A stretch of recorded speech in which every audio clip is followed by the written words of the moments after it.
ये खबर SGT university द्वारा प्रस्तुत की गई है। कांग्रेस कहीं भी हो, इनका एक ही मॉडल है, पहले झूठ बोलो और फिर भूल जाओ। साथियों, हिमाचल और कर्नाटका में कांग्रेस अपने वादों को भूल गई है कि तेलंगाना की जो पुलिस है उसको अगर खुली छूट मिलती तो मुझे पक्का विश्वास है ये पुलिस अपनी ताकत से केंद्र की नीतियों के साथ कदम मिलाकर अगर वो चलती तो बहुत पहले ही माओवादी आतंक का खात्मा हो चुका होता। फर्टिलाइजर की एक एक बोरी दुनिया में 3-3 हजार रुपए में बिक रही थी। पड़ोस में ही इतना बड़ा युद्ध चल रहा है, इसका असर पूरी दुनिया पर पड़ा है। साथियों, बीजेपी का फोकस विकास पर, रोजगार निर्माण पर है, लेकिन कांग्रेस यहां क्या कर रही है ये आप अच्छे से देख रहे हैं। देश के सिर्फ 3 राज्यों में ही अभी कांग्रेस के मुख्यमंत्री बचे हैं, सिर्फ 3 राज्य। कांग्रेस कहीं भी हो, इनका एक ही मॉडल है, पहले झूठ बोलो और फिर भूल जाओ। चुनाव जीतने के लिए आसमान से तारे तोड़ करके लाने के वादा करते हैं और सरकार बनने के बाद ये बहाने करने लगते हैं। साथियों, हिमाचल और कर्नाटका में कांग्रेस अपने वादों को भूल गई है। वहां की जनता कांग्रेस सरकार से बहुत परेशान है। यहां तेलंगाना में भी यही सब चल रहा है। साथियों, कांग्रेस की प्राथमिकता जनता की सेवा करना नहीं है। कांग्रेस अब देश बांटने वाली नफरती राजनीति का मुख्य आधार हो गई है। कांग्रेस लेफ्ट पार्टियों से भी ज्यादा लेफ्ट यानी पक्की और विकृत माओवादी हो गई है और मुस्लिम लीग से ज्यादा कट्टर वो मुस्लिम लीगी बन गई है। इसलिए लोग कांग्रेस को एमएमसी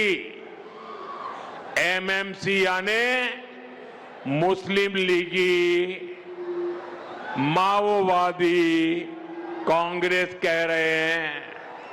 ये मुस्लिम लीगी माओवादी कांग्रेस है। साथियों, देश को माओवादी आतंक के कारण इतना नुकसान हुआ है। तेलंगाना को भी बीते दशकों में माओवादी आतंक के कारण बहुत कुछ भुगतना पड़ा। माओवादी आतंक इतने वर्षों तक इसलिए देश में चलता रहा क्योंकि कांग्रेस और लेफ्ट जैसे कुछ राजनीतिक दलों ने इसको लगातार वैचारिक हवा दी। लेकिन दुर्भाग्य देखिए, आज जब माओवादी आतंक अपनी अंतिम सांसें गिन रहा है, तब भी ये लोग माओवाद को, नक्सलवाद को बचाने में लगे हैं। बीते 11-12 सालों में कांग्रेस के शाही परिवार ने लगातार कोशिश की है कि माओवादी आतंक के खिलाफ एक्शन न हो। साथियों, मैं जानता हूं कि तेलंगाना की जो पुलिस है उसको अगर खुली छूट मिलती तो मुझे पक्का विश्वास है ये पुलिस अपनी ताकत से केंद्र की नीतियों के साथ कदम मिलाकर अगर वो चलती तो बहुत पहले ही माओवादी आतंक का खात्मा हो चुका होता। लेकिन इन लोगों ने साथ नहीं दिया, इसलिए देश को माओवादी आतंक को पूरी तरह कुचलने में इतना वक्त लग गया। साथियों, बीजेपी एनडीए के प्रयासों से अब तेलंगाना माओवादी आतंक से मुक्त हो रहा है और इसलिए तेलंगाना में बीजेपी की सरकार बननी और भी जरूरी हो गई है। बीजेपी की सरकार यहां नई सोच, नए विजन और नए कमिटमेंट के साथ सरकार चलाएगी, जिसका लक्ष्य होगा विकसित तेलंगाना। साथियों, आज भारत तेजी से विकसित होने के लक्ष्य की तरफ आगे बढ़ रहा है, लेकिन इस समय भारत कई विराट चुनौतियों का मुकाबला भी कर रहा है। साथियों, कोरोना काल के दौरान ही दुनिया सप्लाई चेन के बहुत बड़े संकट से गिर गई थी। कोविड के बाद यूक्रेन में युद्ध शुरू हो गया, उसने दुनिया की परेशानियां और बढ़ा दी। फूड, फ्यूल, फर्टिलाइजर, इन तीनों चीजों पर गंभीर प्रभाव पड़ा। बीते 5-6 वर्षों में इस संकट से निपटने के लिए हमारी सरकार निरंतर प्रयास कर रही है। आपको याद होगा, उस समय और आज भी फर्टिलाइजर की एक बोरी दुनिया में 3-3 हजार रुपये में बिक रही थी। एक बोरी का 3,000 रुपया। कितना?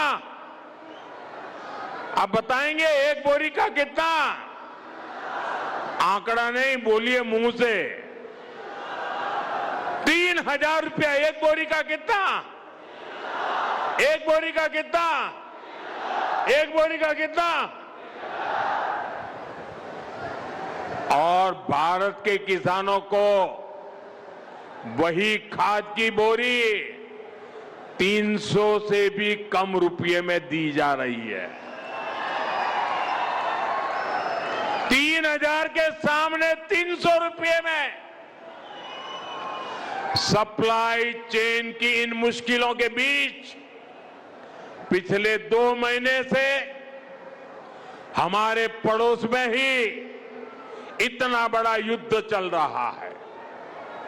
इसका असर पूरी दुनिया पर पड़ा है और भारत पर तो और भी गंभीर असर हुआ है।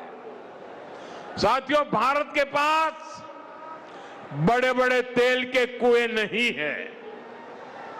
हमें अपनी जरूरत का पेट्रोल, डीजल, गैस, ये सब बहुत बड़ी मात्रा में दुनिया के दूसरे देशों से, बाहर से मंगाना पड़ता है। युद्ध की वजह से पूरी दुनिया में पेट्रोल, डीजल, गैस और फर्टिलाइजर के दाम बहुत अधिक बढ़ चुके हैं, आसमान को भी पार कर गए हैं। अड़ोस पड़ोस में देशों में क्या हाल है वो तो अखबारों में आता है।